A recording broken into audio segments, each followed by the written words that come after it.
Good morning, good morning, good morning. May nakanindot rin sa iligan makaigsunan kay hayag yung kaing dalan. Kay usog man kayo ilang street light.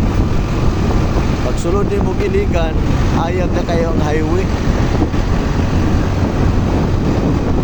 Ma-appreciate po din mo no, ang ilang gibuhat nga mo na importante kayo ang street light yun. At least nga tanan nga makabisita sa atong syudad, pagsulod sa boundary,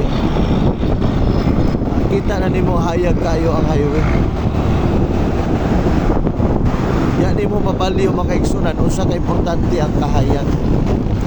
Una nga si Jesus mingon siya nga I am the light of this world. So ano importante nga ang tao po na ikahayag sa kinabuhi. Kinsa ba ang kahayag nimo? Dapat si Kristo mo imong kahayag. Amen. Si Kristo ang nagbaton sa maong kahayag, makabaton usab sa maong kinabuhi. Kay si Kristo man ang kinabuhi. So ikaw karon higala igsoon o kabalon sa kinabuhi, siguro mingon ka nga ngit-ngit na kayo mong kinabuhi, kanang kinahanglan kag kahayag. Kinsa ba ang imong kinahanglanon? Si Kristo imong kinahanglanon kayo, kay siya man ang kahayag. So kung naa si Kristo nimo, siya imuhatag og kahayag nimo. Siya imuhanay sa imong kinabuhi. Taliwala unsa na kangit-ngit, abi nimo pag naagali na kahayag ang mo na nindot kayo. Bisa pag unsa ka dulom unsa kangit-ngit, pag naay hayag makaigsunan, mabati nimo ang paglaom, naay pag-asa, naay nindot nga kasiguraduhan. Busa ikaw karon nga nabati nimo murag ngit-ngit kay mo kinabuhi, lulong ba ka sa bisog droga, makaigsunan pagbaton og seryosong desisyon nga si Kristo imong mabatunan sa imong kinabuhi, paharion nimo sa imong kasing-kasing. Maglakaw ka siyang mga pulong, kay siya man ang pulong.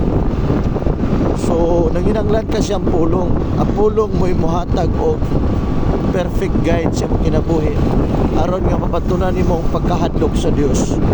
O giana magiyahan ka sa pagkinabuhi nga Dios nulong matarong. So kana na makaigsunan, may adlaw nimo diha ikaw karon nga napasiguro ka sa imong bed karon. Bakod na pasalamati ang Ginoo. Makita nimo katamis kanindot sa kahayag sa kabuntagon. Mao ni timaylan makaigsunan nga dako ang Dios, gamhanan ang Dios. Diha sa Dios tay paglaom, na ay kalipay, kalinaw, na ang abundansyang grasyas panalangin sa Ginoo. Busa ikaw karon, ang magayon nimo, ayaw ka discourage ay kaluya. Bakod, lahutay sa kinabuhi, barog, pagbaton og relasyon sa Ginoo. Alagari ang Dios mitas dako pa kayong higayon kay buhi pa ka. Anong sa Amerika mo desisyon pagpangalagad sa Ginoo? Sa diyang nagtinga na ka, karon may saktong panahon, adlaw sa imong pagdesisyon nga musimba na ka, mangalagad na ka, magpa-disciple na ka. Manay mingon si Solomon, hinumdumi ang imong magbubuhat samtang batanon pa ka.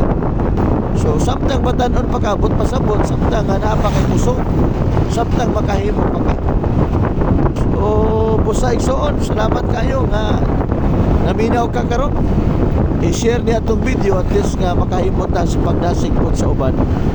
So dalay ko ng Dios, ako magaingon kanimo nga ang Dios nahigugma nimo pag-ayo na sa plano pa kanimo nga nindot kayo. So saligi ang Dios, pagbaton og pagtuo, ay matulano ng Dios nga mutuman siya sa iyang mga saad alang kanato. Dalay ko ng Dios og maayong adlaw kanatong tanan. Praise the Lord, praise the Lord.